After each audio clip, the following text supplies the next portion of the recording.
Welcome back, Washoe Walkons fans. Episode 135 of the podcast. Want to start this one out by shouting out our title sponsor, Gray's Restaurant.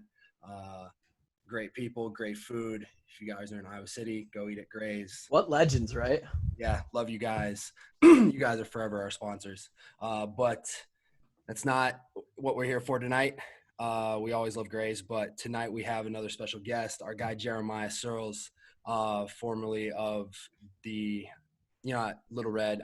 I was going to go off, but I'll just start with but, a guy that was a teammate with our guy we've had on the podcast before, good friend, going to be in for some good banter. And there's a lot to talk about because, the world's in shambles. I don't have any more to say. Kluver, Jeremiah, you guys can take this one over.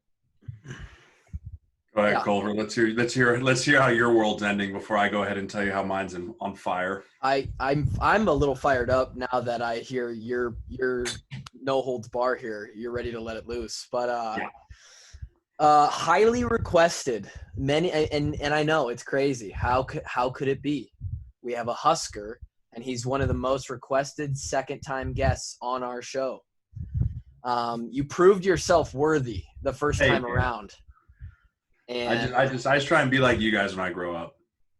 I don't know who I'm trying to be yet. Even adulthood's a weird ass thing. But yeah, you a ton of people have said, bring that Husker guy back, bring that Nebraska guy back on. We want that guy. That was a good conversation. And thanks to you, we actually, because that went so well, that was the first time we had ever done something like that. And especially now more relevant than ever. Now that there's no football, which we will get to, I promise people, at least there's no Big Ten football. That's maybe going to be a part of our show weekly moving forward this season, where we try to bring in guys from all the schools who we were supposed to play on the original 12-game schedule and kind of chop it up with people from the other side. But Jeremiah Sirles back in action. We'll get to the world burning down. How have you been since you were last on the show? Yeah, so it's been good, man. I've since retired, since moved on in the world in that regard. I hung up the cleats and decided that it's time to move on and find out what else the world may have in store for me besides the NFL, which comes to find out there's a lot. It's a weird August, first August since I think I was 15 that I haven't been sitting in a training camp somewhere hating my life. So that's a plus. I've been hanging out, trying to start new businesses stuff. I'm working to become an agent. So I think that's going to be my career path as I move forward to become an agent, help represent guys the right way coming out of college, because there's a lot of snakes in the grass that are agents out there that like to get in with guys, take advantage of guys, and really derail guys' careers. And I saw it happen numerous times. So that's kind of the career path I'm headed down, which is why college football being postponed, canceled, really throws an entire wrench in my plans for that as well. But also then I work with the Husker Sports Network now. Last time I had Drake on my podcast, just my opinion, for the football season last year, which I launched by myself, which then got turned into a gig full-time for the university there on Husker Sports Network. So I'll be covering, I was supposed to cover a bunch of spring ball, big pregame show for them, postgame show type stuff. So again, another reason why the world's on fire for me. But just going to hang out, man. Been a dad. My son just turned 1. So hanging out here in Lincoln, trying to lose some weight and just kind of move on in life. There we go. Big things happening. I saw I don't know if you posted a picture of you biking or running or you were doing something a couple weeks ago. Peloton, man. Peloton for life. I'm a Peloton hardo, and I'm not afraid to admit it. Not in the slightest. Like there's the Apple Watch hardos, like Ike. Ike's a big Apple Watch hardo. Like, oh look, I closed my ring. But then you got a guy like me who's like down there just grinding. So it's me, Danny Woodhead, his 3 brothers, because I played with Danny. We have the same age, and I played with San Diego. Yep. His 3 brothers, and then a group of surgeons here in Lincoln that we all jump on and ride the Peloton 4 days a week at 5:30 a.m. and just something to compete in again. Yeah. Because for me, like it's kind of like we were talking a little off air, like you need something to like drive yourself forward. Yep. And for me, that's competing on the Peloton and kind of being a little bitch about it. So. I love it. What do you have to say to the Peloton haters who say it's not as hard as a real mountain bike? Get on it and try it, dude. That's what I thought too. I was like, I don't know, like it's a bike, right? Like all of us have had to ride the bike at one point in time. Like it's like, hey, go warm up, ride the bike. It's like, okay. But like these things are tough, dude. Like I've had multiple times where I've been on all fours, like throwing up in my backyard at the end of one of these things. Cause like if you compete hard enough and you like refuse to lose, you'll try and kill yourself doing it. Yeah. So how is Huskers do it. yeah. Well, that's how I don't know. We Stop right there. Drake. Had to. Drake, I don't know. We didn't play any of those kind of guys. No, we played not. They must have stopped as soon as you graduated. Well, I mean, once Riley got there, let's be real. Once Riley got there, the toilet kind of started to flush, and all the turds kind of went down with it. So, okay. How is being a dad? This is something that's completely not related to our podcast at all, but is very relevant in my life because I'm on like a. Are you about to announce a pregnancy? I'm saying, are we having a kid? No, but I'm in that position of the talks are starting to happen. You know, like it's very near relative, like to the grand scheme of life. It's a 2-3 year deal. Like it's close. And Ike, our guy. Yeah, congrats on the sex, dude. No. Yeah. But our boy Ike, new dad. Absolutely. And then one of his roommate and our roommate in college, Josie Jewell, plays for the Broncos. Play Fortnite with him all the time. Yeah, new dad as well. Two of the cutest kids I've ever seen in my life. How about Ike having a 10-pound child? Dude, does that surprise you? The dude's the girthquake, dude. Yeah. That guy, like Ike himself, is one of the girthiest humans I've ever met in my life. He just is the girth, right? Yes.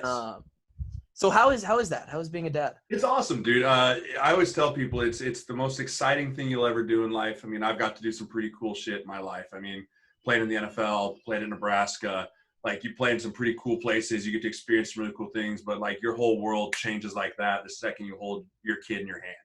I mean, your dad always tells you most of the time, like, hey, man, I love you more than anything in the world. Like, I do anything for you. And I mean, as you get older, you're like, okay, dad, okay. But like, once you are a dad, you're like, dude, I would kill people for you. And like, it wouldn't even faze me. It wouldn't even faze me. And it's the coolest thing in the world, man. But it's challenging. I mean, by far, there was days. So I had my first solo weekend with him this past weekend. And that's a lot. I stayed up. So it was my birthday on Saturday. Oh, and gosh. So all the neighborhood dads came over. We played cards and like pitch and boo-ray and all that stuff until like 2:30 in the morning. I had a few pops and had a couple drinks, and I went to bed about 3. And I was like, "Oh, this is a poor decision." And son woke up at 6, and I was just up with him all day. And like usually, like I have my wife around if he's crying or something. It's just like, "Hey, you do this." But when you're a solo dad, it's definitely a whole different world. But it's so fun. I mean, ages like 0 through 7 months, they're so dependent on mom that like you can't really do anything with them. Right. Now that he's a year, he's got a personality. You can like chase him and run with him, and like he's starting to do like you throw him up in the air and he wants to come back to you and do that stuff more. Like this has been a really like fun 3 months. That's awesome. For a kid. But I mean, the best thing you can do as a dad your first like 6 months is just like ask mom, like, so you need anything, or like, Mama, what can I do? Yeah, because there's really not a whole lot you can do because it really is just eating, sleeping, pooping, man. I mean, that's all they do for the first 6 months of their life, and then they cry, which sucks, but part of it. Yeah, you stay up till 3 having a few pops with the boys, and you can't just sleep in till noon the next day anymore. No. I mean, it wasn't my best dad moment when I brought him in bed with me at 6 and was like, just go back to sleep. Just go ahead, daddy needs like 30 minutes. And then I had to take him to swim, and like the pool area was like super hot, and like I almost had to throw up in the bathroom. That's probably my lowest dad point moment so far in my life. But we made it. He's alive. He survived. He was fed. He was changed. And then we picked up mom on Sunday afternoon, and we just kept on trucking. All that matters. Drake has gone on record multiple times saying that he wants the kid part of that so bad, but does not want to have the woman as part of the equation. That's a lie, dude. You want to have someone to hand that thing to, and it's freaking out. Listen, I'm understanding that biologically the child needs the mom for a while. Well, yeah, you can't grow it inside of you for 9 months. Or feed it from my boobs.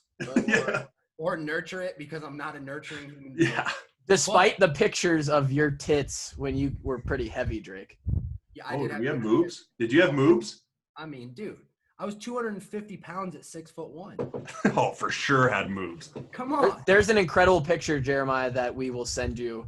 Jeez. It's maybe Drake's worst moment. Oh, love I it. look like an orangutan. Yeah. Okay, but to continue this conversation about Yes. children, I would love to have a kid, like a son that I could just hang out with in all those moments that you're talking about. But like, love hasn't always been my thing, Isn't it hilarious, Sirles? It's just now that I kind of understand, because I always thought it too, having a kid would be awesome, but you gotta go through the marriage and but now that I'm married and been through it, it's It's good. It's so much fun too, and I'm sure you guys have single moms, single dads that listen to this thing, but having someone to rely on that when things get hard, because there's times, sleep training is one of the hardest things in the world. You're trying to get your kid to sleep through the night. And so you're trying to stop feedings, and he's just screaming bloody murder in the other room. And you both have to just kind of sit there and let him cry it out, or wait 10 minutes and then go in there, and then wait 15 minutes. And it's hours upon hours in the middle of the night. You're tired, you're exhausted because you've been doing it for a week or 2 weeks or whatever it might be. Having someone to lean on in that part's really important. Because knowing Drake and the small capacity that we've had, you would just lose your freaking mind. Oh, Drake would throw the kid through the wall. Or himself through the wall. I think that would probably go first. Drake would be head first out the window. Yeah, it would. For I sure. would jump off the roof. Yeah, I've seen your Twitter. You're a lunatic, dude. I am. You're an absolute lunatic on Twitter. Isn't he he just and I love it. Oh, I love it. I like every single one. Bam, heart. Yeah, Bam, heart. And so Drake is the true talent of this show, right? And on Twitter, he's this polarizing figure. So many people that are a part of our fan base, the Iowa fan base, whether it's political or it's about this Iowa stuff that went down a couple months ago, or it's about stuff that's going political. It never. Or the college football stuff right now. It's always to ruffle feathers and rile people up. And people don't understand that he's doing it on purpose. And they truly think that he's just some 16-year-old kid trapped in a 25-year-old body, and he's trying to derail his entire life. And it's really funny to go to watch happen. It truly every show needs a villain. Exactly. Every show needs a villain. It's very simple. No one watches a show about heroes nonstop. That'd be boring. You were just about to lead me into my exact point. I've accepted the role of the villain. And listen, I've had so many people tell me how stupid I am. But that's just not true. Because ever since I adopted the role of the villain and basically just, maybe put out polarizing opinions or whatever it is, our podcast has continued to grow. And you take my tweet about what is actually dangerous in football, and then I put the fake news virus at the end. People went ballistic. Why did I call it the fake news virus with crying face at the end? Because it would stir the pot. Absolutely. To perfection. Listen, it's not like I don't understand that the virus is real. Yes, there is literally a virus that goes into your body and can affect you. But the reality is we've been fed snake oil for months and months about the severity of it. And it's just people are so freaked out by the shit inside their own head that I like to make fun of it. And it riles people up. They can't take it. It's fantastic, dude. I'm right there with you. I've been put in shackles a little bit through the Husker Sports Network as far as what I can and can't say about it. But this is not the Husker Sports Network, so it's all bullshit. You have the floor. All of it. Let's be real here. And my biggest thing is all these people's well, we'll get back to life when we have a vaccine. First of all, I'm not putting a vaccine in my body that they push through in 8 months to 12 months, and then in 3 years my liver melts, and they're like, yeah, probably should have saw that coming. Sorry about that. For a virus that has 99.9% survival rate. What are we doing? When did we just become so afraid to die that we stopped living? I don't understand. Does everybody not understand that we are going to die? That in 70 years from your conception, you're probably going to die. If you make it 80 years, great. You get 10 more years with your family. That's cool. But everybody's end date is looming so quickly in the grand scheme of things. And yet they're going to punish however many 100 million people are going to be punished by football being canceled, because there's a very small population of people who are afraid to die, and they are afraid of all the same things that have been in the world forever? I mean, I'm just so confused. Well, I mean, the other piece too is like, so yes, so like there's people that have pre-existing conditions that are higher likelihood of catching it and actually getting very sick, right? Like, yes, those people need to be smart. They need to protect themselves. But I'm sorry, if you decided to eat a McDonald's cheeseburger every day for the last 15 to 20 years of your life, not take care of yourself, and you're just morbidly obese because you're a lazy ass person, I'm not sitting at home for you. Why do I have to sit at home and protect you because you're obese and you want to like, oh, well, I'll just wait for the vaccine and then we can go outside. Like, no, dude, get on a treadmill, eat a salad, figure it out. Like, like those are the Have a people strong that are driving me nuts. cardiovascular system. Yeah, be healthy. Like, dude, I sent out an Instagram when it was like, I think I posted something about like, why are we not talking about like taking zinc and just promoting like health in general? And people lost their minds. They were like, how could you say things like that? Like, you're not a doctor. I was like, why is it, when did we become the bad guy to say, hey, take care of yourself? I don't know. It's a very realistic, like, just don't be a lazy Because guy.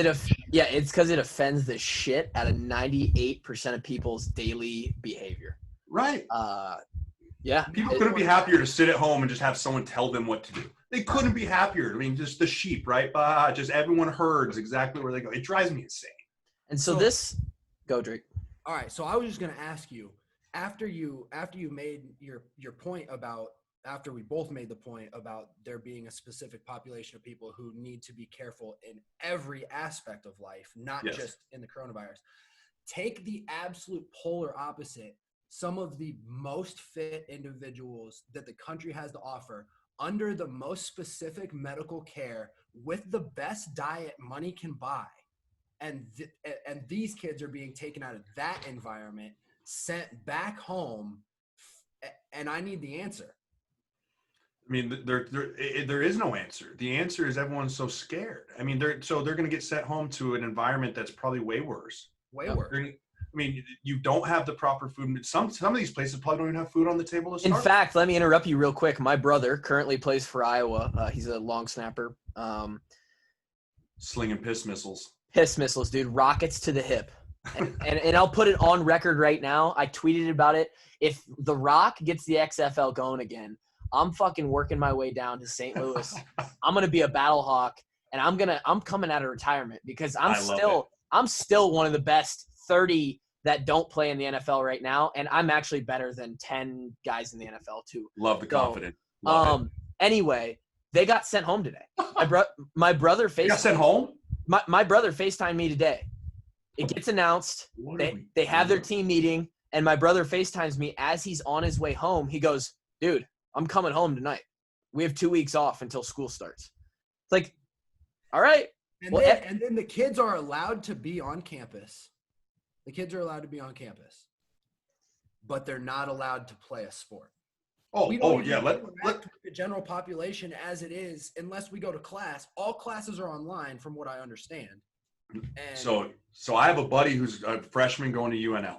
They have one class in person, and with any problem, any pandemic or anything really that is like, all you have to do is just follow the money. Just follow the money trail, right? So think about it. If you're an incoming freshman and you're going to Iowa, you're going to Nebraska, you're going to St. Mary's Sisters for the Deaf and Blind, wherever, and they're saying like, oh yeah, by the way, your entire freshman year is going to be online.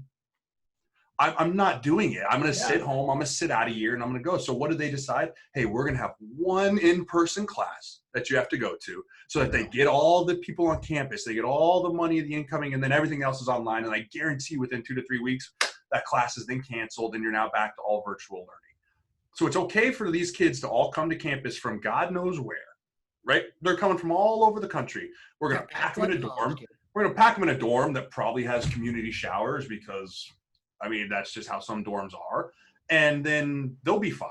But these kids, man, these football players where they're going to have around-the-clock care and they're going to have the best facilities, they're going to have everything, they can't play it because what if? So let me ask you living it.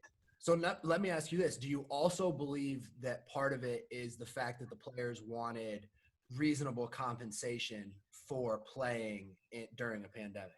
Do you think So I think, first of all, I'll start with the Pac-12. The Pac-12 list of demands was the most absurd thing I've ever seen in my entire life. Yeah. I think they hid behind COVID and BLM and then tried to backdoor their way into this like 50% compensation and all that bullshit. I mean, people, first of all, I think people have the wrong idea about university athletic funds. Like, I really do think people think that university like athletics are like drug dealers, right? They're sitting in the back room putting the $100 bills through the counters, like, and then they like throw it on a giant stack of money and like ship it off to the Caymans. Like, I don't think people understand. Like, Nebraska, Scott Frost came out and said it yesterday in his press conference. Nebraska football pays for 85% of the other athletic funds here at Nebraska. Yeah. Like, so if you want to say, hey, we're going to take 50% of that and divvy it up amongst 100 guys, other sports will literally just fade to black. Yeah. And so then the Big Ten decides to try and come in. Nebraska, I don't know if Iowa did, but Nebraska players said, I'm not signing that. They wanted to play. They did not sign that Big Ten Accord, whatever crap that was, because they understood it was going to make it harder for them to play this fall. And all they want to do is play. And I mean, hats off to those guys, because I know some of the guys that I played with would have said they wanted to sign it. I mean, I know that for a fact. I don't necessarily know if I would have signed it, but at the end of the day, like, if you want to play football, you're going to find a way to play it. If you don't, there's plenty of ways to stop it. And I think you hit a huge, the biggest factor there is the fact that these kids, and I know if Drake and I, and probably you and Kevin, who we didn't even mention, Kevin's not here tonight because there was massive storms across the Midwest. Iowa. Bad for your guys as farmers, by the way. Holy shit, I feel bad. Got smoked. Kevin, I mean, it was from all the way from, I mean, it hit everywhere. And Kevin still doesn't have power, and the internet and the connection was out. So, Kevy, we're doing this one for you. The kids want to play more than anything. And so not only do they have the means, they have the best medical care, they have the food, all those things, but the will and the dedication to stay accountable to the rules and to the safety to preserve that season, that's the biggest factor. Is like, they will do anything to play. Like, why I don't know. It comes back to this whole thing of there's real bad leadership out there making decisions. I have a question for you. Sirles, you were a senior in 2013 at Nebraska. Yep. Which happened to be our freshman year at Iowa. It's August 11th, 2013. And this shit has happened. And your senior year now hangs in the balance. You have no clue what's going on. What is going through your mind right now? What's going through my mind is I just came off of a junior season. So we're in a time machine. I came off a junior season where I made second team All Big 12 as the starting left tackle for Nebraska. I have a projected grade of a 3rd to 5th round pick to go to the NFL. And the first thing that goes through my mind is, am I playing in the spring? And you can't even start to fathom some of the thoughts that some of these kids are going to have to go through as far as, am I going to bail on my teammates for my future in the NFL? Or am I going to be forced to, because if I get hurt in March and tear a rotator cuff, pull a pec, pop a whatever, and I then have to have season-ending surgery that's going to lead me to the following September, I'm not going to get drafted. I'm probably not going to have an opportunity to play in the NFL. So is it worth it? The answer is always you have to go get your money in this instance. 100%. And being 7 years into the league, I understand that, but I try and put myself back into, I've just grinded out with my boys for 5 years. We were supposed to have a really good season my senior year, but then everyone got hurt. So, but it's just like, you're primed to go try and win a Big Ten championship. You're primed to go, try and make something special happen as a senior. And it's your last time to run out in front of Memorial Stadium or Kinnick Stadium in front of the fan base. And there's so many things that happen your senior year that are so awesome that you'll never get to have back. And then you have to hang all that over of, do I want to have a future in football? Now, that's probably 5% of guys on each team, right? I mean, you got seniors that aren't going to go to the NFL that they've just been there forever. They're going to play their senior year out. They're probably core special teamers, or they're contributors on whatever. They just don't have. But then you have those guys that are even maybe PFAs and maybe even 7th to late round picks that have a shot. And can you gamble that? And it's going to be such a weird thing that I think you're going to see 100 to 150 guys on the low end sit out if there's a spring football season. Yeah. Strictly because they want to go play in the NFL, and the risk versus reward's not worth it. And the other question is if there's a spring season, but yet 2 or 3 conferences play this fall, then who are you playing? in the bowl. What is the bowl game? What is the postseason? Does this season mean anything at all? No. Right. And so playing in the spring is – I saw a great tweet. I don't know if it was one of the talking heads. It might have been Joel Klatt. It was like playing in the spring is the most asinine thing you could possibly think if you're on the health and safety of the player. Right. That's the biggest thing, dude. You want to preach health and safety to me? Piss off. You're going to tell these kids they got to play 2 full seasons in 1 calendar year? Like, how many ACLs do we want to see torn? All of them? How many soft tissues? I know for me, like when I get done playing the NFL season, I sit on my ass and I drink and I eat for a month, just to allow my body to get to a point to start training again. Yeah. Like training, not football, like training. You're saying these kids are going to end a season in, let's say it's May, right? February, March, April, May, 4 months, maybe late April. So then they're going to have May, and they say they want to go to the NFL. You're going to have May, June. Rookie mini camp is at the end of June. How can you expect these kids to then try and ramp themselves up for a full season, because the NFL ain't stopping? No. Follow the money. Like I said earlier, NFL ain't stopping. So what are you going to do? You're going to make these kids do it? And then you have to think, here's another thing that I don't think a lot of people are talking about. You're allowed 85 scholarships per football team. It fucks everything up. So you're going to say these kids, if they don't want to play in the spring, but say they're like, I don't want to play in the spring, but I want to keep my eligibility. Well, then what? Do you have to start cutting scholarships from the kids that are coming in? Or do you have to then force seniors out? Like, it's a complete cluster, dude. Everything's a cluster. And everyone wants to be so, like, reactionary versus, like, be proactive. Drake, you and I posted the same thing on Instagram from Barstool, where it's like the NCAA just stepped over all these steps that they could have taken and just hit the panic button. It's like, well, why did we even talk about a protocol? Why did we even discuss things that we want to do? If we just knew at the first sign of trouble, we were just going to tuck our tail and just hit the eject button. And see, that's the thing. When the fuck did the American public find an eject button? Since when do we all have an eject button? Because I don't have one, okay? So where the fuck did everybody find their eject button? Dude, we're so soft as a society. Soft. It's unbelievable. Like the softness that we have as a society. It's baby poop, dude. I clean it out of my son's diaper every single day. It's the most ridiculous thing of all time. Like, we are so willing to just roll over and die if someone tells us because we should, that we will. Like, when did we get so willing to just give up freedoms and give up our rights because the talking heads said we should? Because the greatest lie of all time, I don't care if you're right, left, center, whatever, if you truly believe that the companies like CDC, the World Health Order, the president, Congress have your best interest at heart and they're not doing something for their own self-interest, you're out of your fucking mind. Everyone's in it for their own self. Let's be real. It's a fact. And people want to hide behind the shield of, no, they know what they're doing. Like, Dr. Fauci, that dude's going to make $6 billion if he gets the freaking vaccine. Bill Gates, the dude that created PowerPoint, is going to sit up there and preach about how we're supposed to take care of myself. Dude, get out of here. Yeah, leave. Please leave. Oh, baby. Oh, dude, I've had about enough, man. I've sat here and I've watched it all happen, and you took my football away from me. We've had enough. And you know who isn't soft, though, which is so relevant to this show right here with us three? The Big Ten, Iowa and Nebraska, are the only two, and I don't know which group of people was voting. I heard it was the medical staffs that actually were the ones in this specific meeting. But Iowa and Nebraska, 2 out of 14, the only two to say, roll it. Roll the footage. We're running this thing. Run it again. Run it again. And so then you have all the social media, like a full season of like Iowa at Nebraska, Iowa at Nebraska, Nebraska at Iowa, and then like Big Ten championship, most likely Nebraska versus Iowa.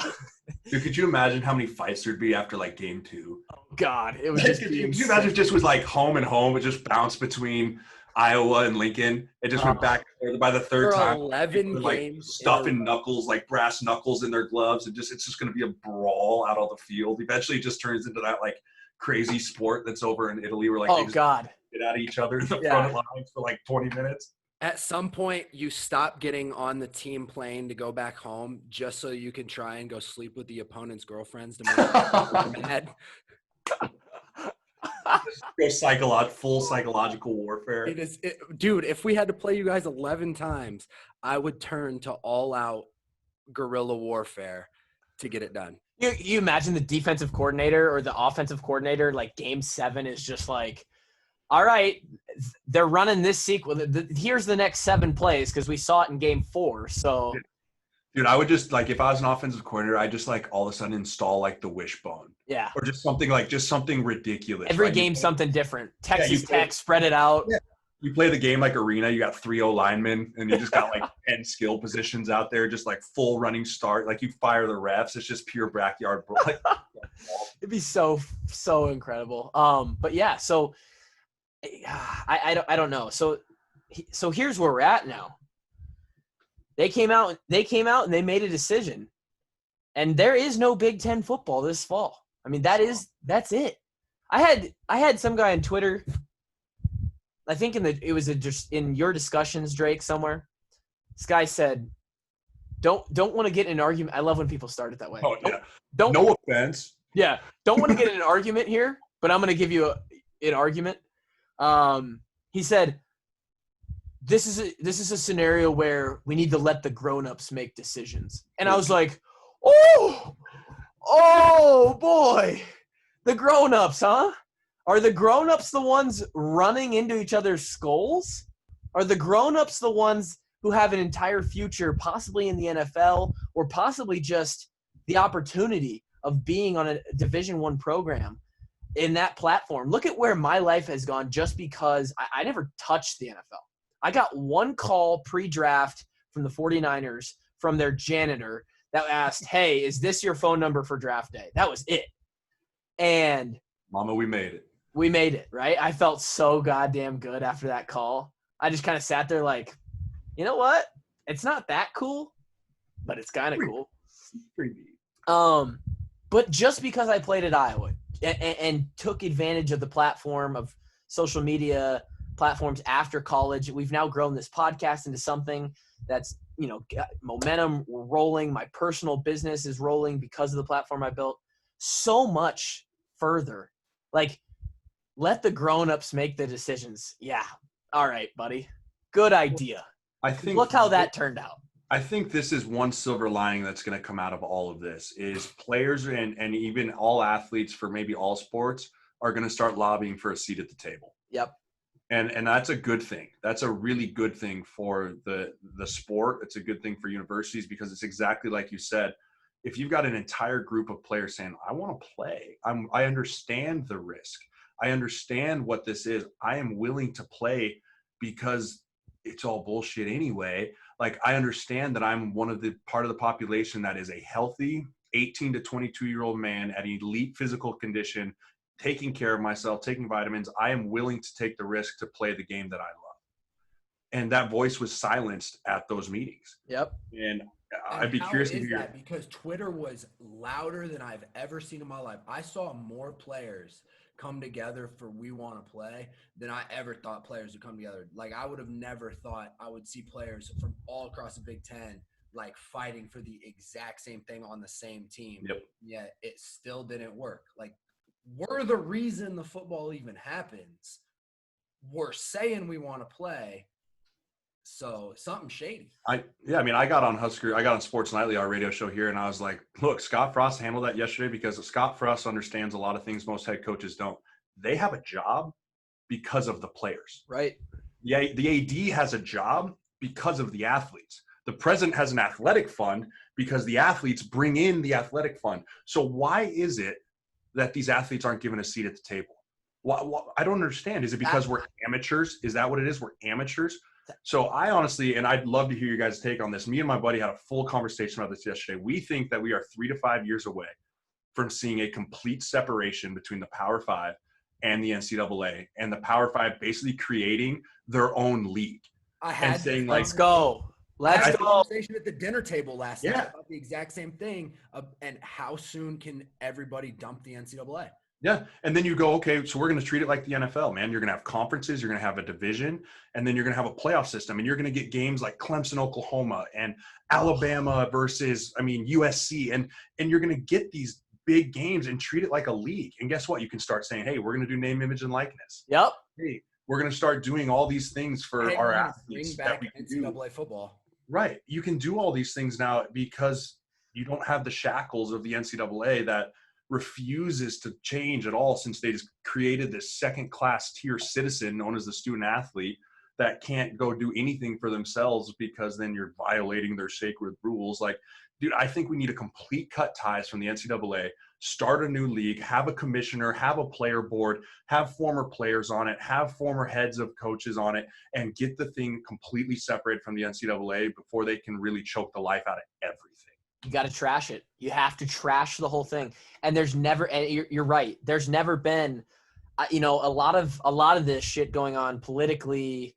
The George Floyd thing, all this stuff has been crazy, and it hasn't affected me directly in a lot of ways, a lot of things. So, you know, I kind of sit back and it's like, I don't benefit or really consequence from any of this. But now this whole, there are no rules. There's no rules. If there's ever a time right now to just every single, and this is just another thing, like starting to cancel the season. Like, okay, now just like Drake said, everybody's tweeting that we want to play.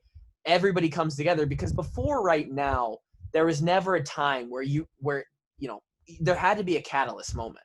And there was never a time where you were going to get everybody together to just give one big to the NCAA, because it was too safe before. It was too all this stuff. But now is the perfect time to just say trash it. Everybody gets together. Hey, NCAA, see ya, sayonara, and just create all new rules, everything. And like you said, it opens up a world of possibilities. It's insanity to me. I mean, the other thing too is like going back to your let the grown-ups make a decision. It's like, I love how that's the answer when it has to do with football and it has to do with something like that. But every single person, and I don't care if you are 2 years old or 50 years old, if you had opinion about BLM or if you have an opinion about COVID, then that matters. Yeah. Your voice is definitely heard in that. Your voice means a lot. But the second you open your mouth about, hey, football, it's like, hey, let the grown-ups speak. It's such a double end, like, it's so stupid. It's Hypocrisy. So selective. Hypocrisy at its finest. Oh yeah, it's like, hey, well, you're only allowed to like say things if I agree with what you say. Other than that, like, let the adults talk. I have a theory that something like this happens and the NCAA goes, oh, whoa. Because the NCAA, they got deep pockets. But those pockets are going to start to get light, especially if the players are like, hey, we're not playing for the NCAA anymore. You think the NCAA goes, okay. Well, what do you want? What do you want? Or they're going to try.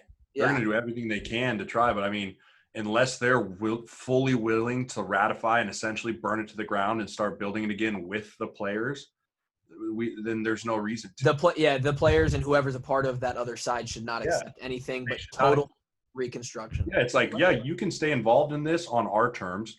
Like, you can be a partner. You're no longer the CEO. Like, you can be a partner and be an investor if you want part of this. Yeah. But like, we have 51% like control.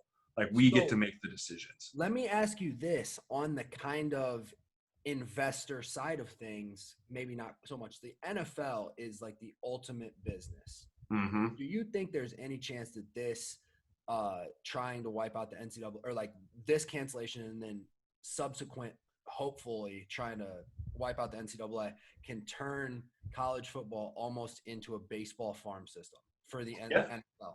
Like the NFL can own the rights, or I don't know how that would work, but in a way. No, I see what you're trying to say, and I think you could turn it into like a AAA system, but like, that's why I say it, like, you can't call it like the NCAA. It needs to be its own league. Yeah. It needs to be a league. It needs to have a commissioner. It needs to have all these things. But the big thing is, I still think it is very important to keep the school part of it, because like you said, I mean, such a select few people get to actually go in the NFL and make careers out of it. Like, the schooling is still extremely important. So there has to be a balance between that. But I think the NFL would actually rather have colleges create this league than try and have leagues like the XFL, the UFL, the AFL, like these kind of like knockoff brand leagues, versus like a true farm system, which is what the college already is. Right. But like, have control over it, have a common purpose. Like, you know, if the NFL and the NCAA were honestly working, or I don't even want to call it the league. I'm gonna call it the league. If the NFL and the new league decided like, hey, this is our common purpose, and we're gonna try and get as many guys into the NFL as possible through this league, then I think that it could flourish. I mean, the NFL's got enough money behind it that they could do whatever they want. Versus if the NFL gets even more revenue, because if the right. NFL is part of the new league, they're going to be taking in that revenue and being able to give it back to the players in the proper manner. And who better to know how to run a football league than the NFL, exactly. Right? Who better to know how to keep, I mean, whether love, hate Goodell, whatever, he runs a hell of a show and he puts a hell of a profit margin out there. Like, who better to have someone at the head of this thing than NFL players that played in universities? Like, let them come back and be part of the board. Shit, I'll be part of the board. Yep. You know what I mean? Let guys understand that have been there, done that, like help. I mean, it's the main reason I'm getting back to being an agent. Like, I want to help guys get to where I was and support their families. Why not start that as they're 18? Why not allow them to then build that brand? So like you said, Culver, like you got to have all these things given to you afterwards. Well, why couldn't you have these during? Right. Like, why couldn't you have these? Oh, dude, I think about it all the time. You know, I built, you know, I'm nearing in on 10,000 followers on Twitter. Instagram's not huge for me, but so I've built this following just based off of Tyler, like my brand, right? If I could have done this, you know, I'm famous in Iowa terms for the polecat play where I caught a pass against Ohio State. If I could have tweeted, you know, self-deprecating jokes about myself falling right before the end zone 30 minutes after the game, or gone and done like 100,000 followers, made content, or if I could have made content off of that, or just, you know, the cream's going to rise to the top. Like the guys who are funny and the guys who are going to get followed and build platforms and build themselves into a brand after, they're going to be able to do that from day one. Oh my God. It sets, and then and for them, not so much, it's not a big deal, but it's for the guys who aren't going to go to the NFL and just have that platform. It's for guys like Kevin Ward, who was a special teamer, and he could have used that platform while he was in college, and Kevin's going to do just fine for himself, better than Drake and I. But it gives those guys, you know what, Drake? I think about a guy like Steve Manders. He could have been so much further in wrestling by now if he could have just – we have a buddy who does like he's a pro wrestler on like the indie circuit, trying to make it to Japan or WWE. And he's grown himself from the absolute basement. The ashes, dude, like nothing. To like a reasonable level. Yeah. And man, I think about it all the time. I mean, you know guys, I know guys that were phenomenal college football players, great fan love, right? Like people loved them, and then they just weren't quite good enough to go to the NFL, which is fine. Like not many people are like great enough to go have careers in the NFL. I think of a guy, and you guys might recognize the name, Jordan Westercamp and Kenny Bell.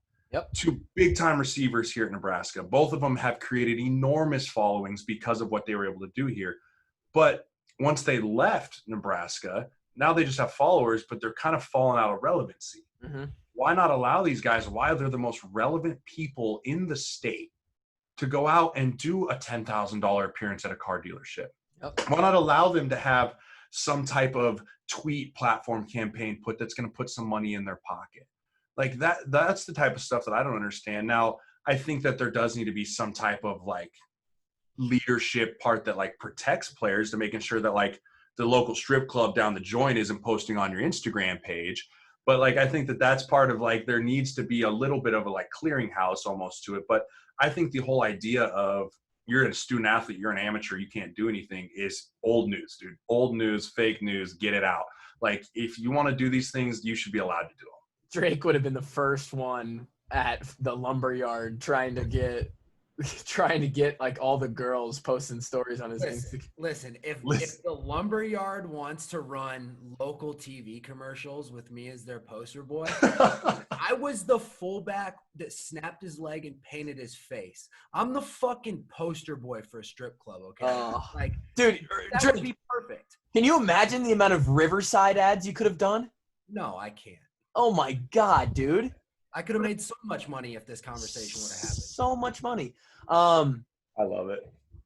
Jeremiah, it's been great having you on. Before we go and you go back to being a dad, and we all just go back to being sad about the current state. Me and Drake both made a death pact, so we're gonna have to maybe fulfill that here pretty soon. Nice.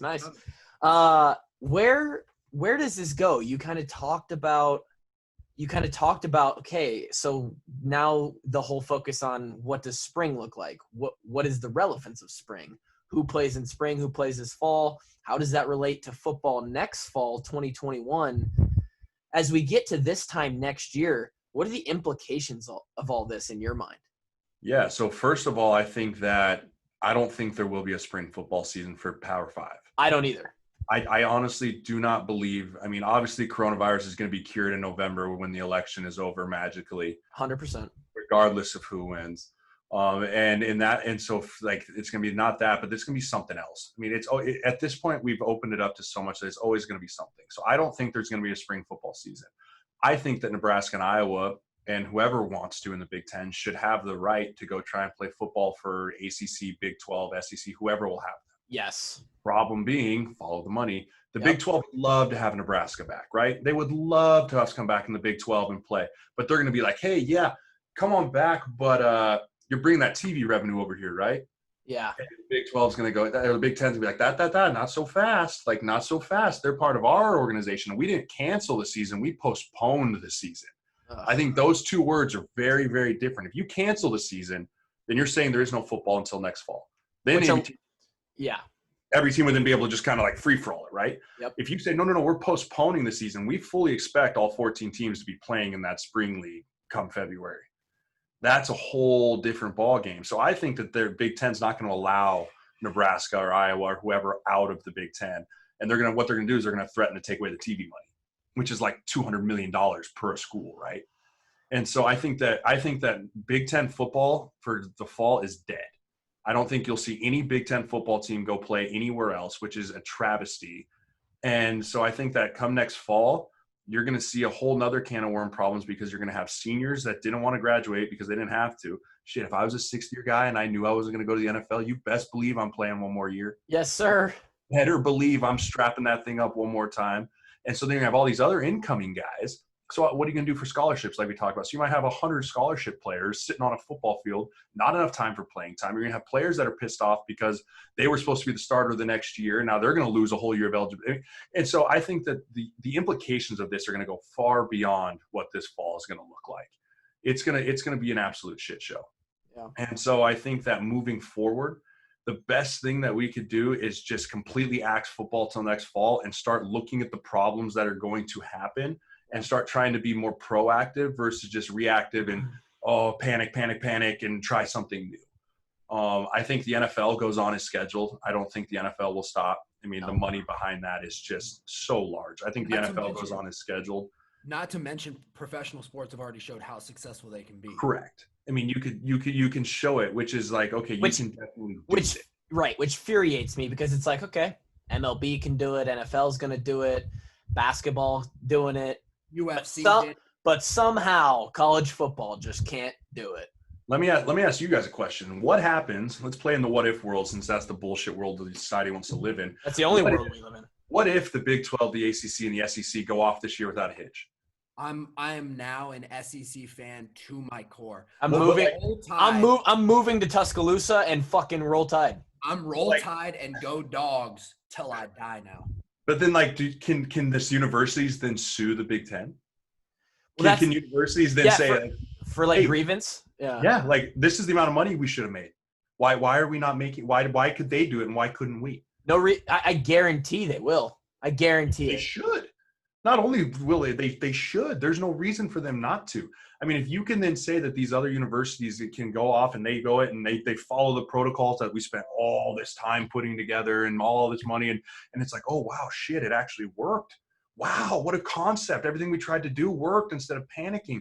And then we look back here in January and the SEC is celebrating their champion, the ACC, the Big 12, and the Pac12 and the Big 10 are standing there with their balls in their hand and they're like, what are we doing? I mean, whose fault is that? Is that Kevin Warren's fault? Is that Mr. Warren's fault? Is that the president's fault? It's going to be somebody's fault because they all were scared to live and because of what ifs.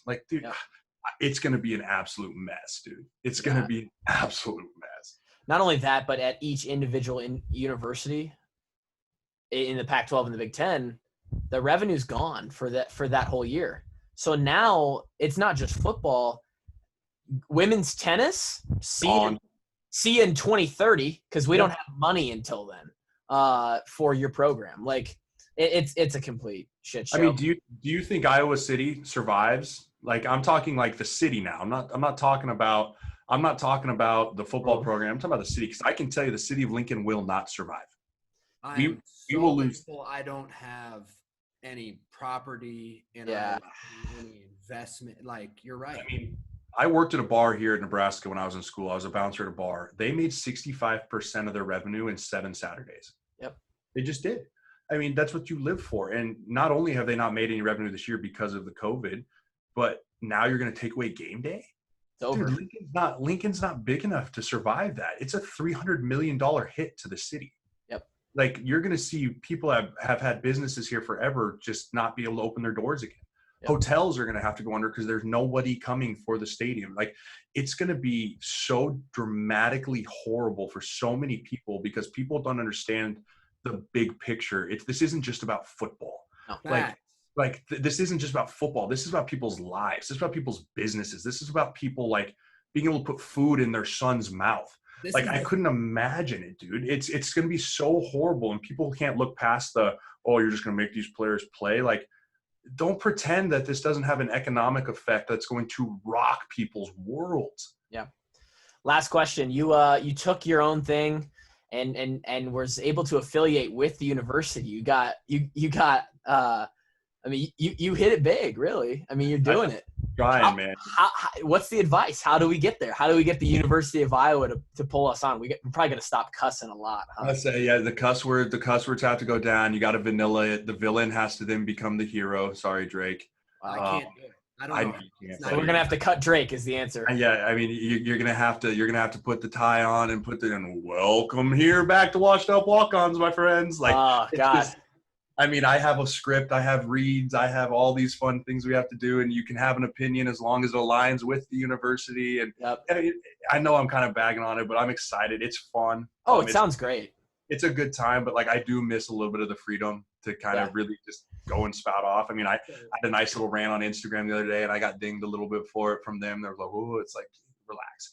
I mean, but at the same time, it's been really, it's a way for me to stay close to the game in that regard and stay close to the college that I love. And I mean, I love the fact that I'm not trying to defend Ohio State or Michigan right now and just talking about how soft they naturally are. Oh yeah. Because it's like, I would have no problem, and I mean no problem, if I was part of one of those schools and I was on something like this, getting on and be like, you guys are soft. Like, you preach, oh, we're toughness, and then like you want to just come out and be like, hey, we're not going to play because, I mean, what if somebody catches the COVID? Listen, people catch it every day. We've called out a couple people on here for some soft things that they've done in the recent past, and not everybody liked that. But hey, I mean, you can't please everybody. You can't. It's a ridiculous, impossible task to try. Did we just learn that for Kluver and Kevin to gain more success in life, the hashtag goes from "Don't cancel Drake" to "Cancel Kulik"? Cancel Kulik. Am I canceled now? I don't know. It's up in the air, but I do know Iowa football is essentially canceled, isn't it? Basically. I mean, essentially. You guys will never regain control of that program. By the way, it's so far off the rails. Oh, we know already. The reports of discipline from the players inside the program, it's not even close to where an alumni player like ourselves would want it to be. So welcome to the Mike Riley era, boys. From what we understand, there's no more. You don't get reprimanded for anything. Reprimanding is no longer a thing that's allowed. Well, that's called 4-8. That's called 4-8 for the rest of your life. God damn it. He is Jeremiah Sirles. He is a former Nebraska Cornhusker and NFL offensive lineman. Jeremiah, thank you so much for joining us on the show again. You're welcome back anytime. I'm sure we'll have you on again. Please do. This is fun, man. This is a blast. This has been a great time. I listen to you guys all the time. You guys are awesome. As much as I have a disdain for the old black and yellow out there in Iowa, I always have respect for good people. Awesome. Awesome. Episode 135. Thank you guys for listening. We will talk at you again. Peace. Go Big Red. Wow.